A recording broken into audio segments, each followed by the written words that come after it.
বিসমিল্লাহির রহমানির রহিম। ভাই ও বোনেরা যে যেখান থেকে আমাকে দেখছেন এবং শুনছেন, আপনাদের সবাইকে আমার সালাম, আসসালামু আলাইকুম। আশা করি আপনারা ভালো আছেন, আমিও ভালো আছি। UK property gossip by Tasmina YouTube চ্যানেলের পক্ষ থেকে জানাই শুভেচ্ছা।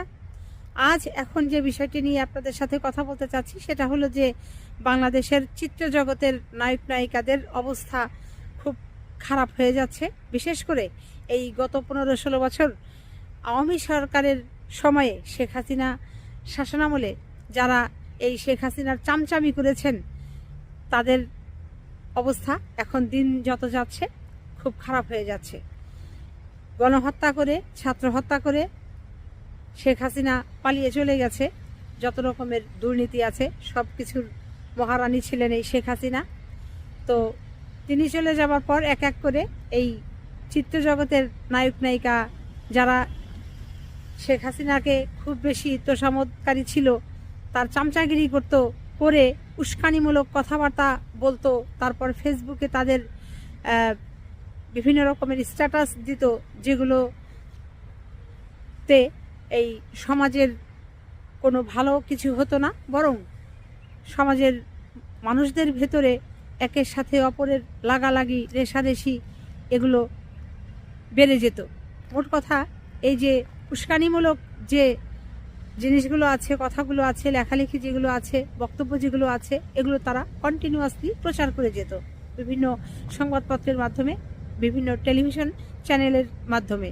তো এদেরকে যখন ধরার একটা উদ্যোগ নেওয়া হলো, এদের নামে বিভিন্ন মামলা দেওয়া হলো, যেহেতু এরা অপরাধী, তো এরা চম্পট যে যার মতো করে পালিয়ে চলে গেল। চলে গিয়ে অনেকেই আশ্রয় নিয়েছে কোথায়? এই ভারতের পশ্চিমবঙ্গে কলিকাতায়। তো এতদিন তো তারা ওখানে বেশ ভালোই ছিল, তাদের জামাই আদরে ছিল, বউ আদরে ছিল, কিন্তু এখন কলিকাতার লোক সেটাকে আর ভালো চোখে দেখছে না। সেটা কিভাবে? সেটা হচ্ছে যে কলিকাতার যে একটি সংবাদ মাধ্যম আছে, টেলিভিশন চ্যানেল আছে, রিপাবলিক বাংলা, সেটির যিনি মূল উপস্থাপক এই যে ময়ূখ রঞ্জন ঘোষ, তিনি সবসময় উস্কানিমূলক কথাবার্তা বলতেন।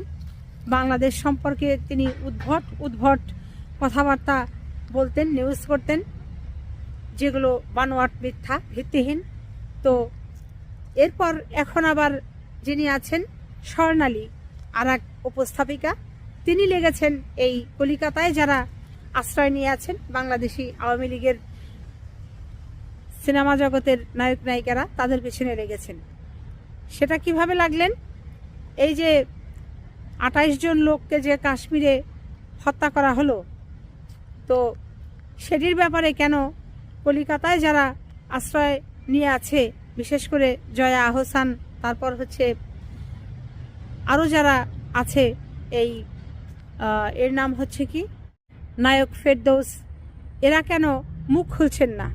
এরা কেন প্রতিবাদ করলেন না? পাকিস্তানের বিরুদ্ধে কেন এরা তাদের কোনো ফেসবুক আইডি থেকে স্ট্যাটাস দিলেন না? এগুলো নিয়ে তারা খুব ক্ষিপ্ত, এদের প্রতি খুব অসন্তোষ, যে কারণে তারা বলেছেন যে এরা যেন কলিকাতা ছেড়ে চলে যায়, এদের চেহারা তারা আর দেখতে চায় না।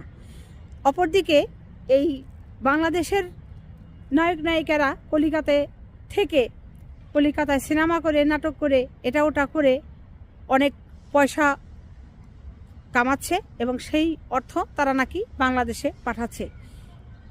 আর ফলে যেটি হচ্ছে, এই কলিকাতায় যারা নায়ক নায়িকারা আছে, এই সিনেমা যারা করে, বিশেষ করে মুর্শিদাবাদ, তারপর হচ্ছে আরও অন্যান্য জেলার, কলিকাতার যারা প্রতিভাবান নায়ক নায়িকারা আছে, তারা চান্স পাচ্ছে না, তারা অভিনয় করতে পারছে না, তারা তাদের অর্থ রোজগার করতে পারছে না।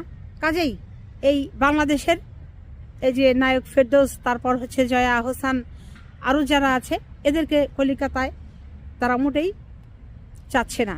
তারা চাচ্ছে তারা বের হয়ে যাক, তাদেরকে গলা ধাক্কা দিয়ে বের করে দিতে বলেছে এই স্বর্ণালী উপস্থাপিকা, রিপাবলিক বাংলা টিভি চ্যানেলের উপস্থাপিকা। তো যা হোক, আর কতদিন থাকবে কলিকাতাতে? এখন তো তাদের বাংলাদেশে আসলে ফিরে আসতেই হবে, আর আসলে ওই কারাগার, জেলে তাদের ঢুকতে হবে। কারণ গত 15-16 বছর আপনারা দেখেছেন, কিছু হলেই এই নায়ক নায়িকারা ট্রাক একটা ভাড়া করে সেখানে উঠে রং বেরঙের শাড়ি পরে, চোখে সানগ্লাস লাগিয়ে বাস তারা শুরু করে দিত লাফালাফি, ধাপাধাপি। তারপর হচ্ছে গান বাজনা করে বেড়াতো, শেখ হাসিনা করে সারা দেশটাকে একেবারে মানে নষ্টের ভেতরে ঢুকিয়ে দিয়েছিল। কোন মানুষের পেটে ভাত আছে, কোন মানুষের ঘরে কষ্ট আছে, কোন মানুষের চাকরি নেই, এদিকে তাদের কোনো নজর ছিল না।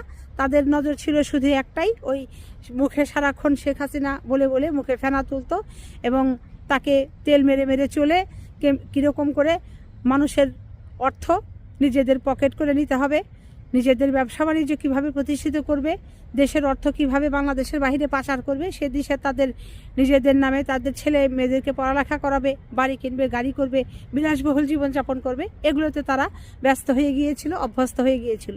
তো সেই সুখ আর তাদের সইল না।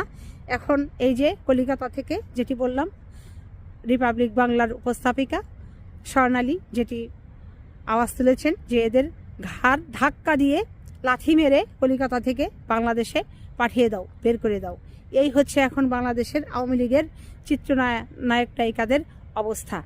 তো আগামীতে যারা এই নায়ক নায়িকারা আছেন, যে কোনো ধরনেরই দল ক্ষমতায় আসুক না কেন, তাদের চামচাগিরি করার সময় মাথায় এই জিনিসটা রাখবেন যে খারাপ কাজ করলে তার ফল কখনোই ভালো হয় না।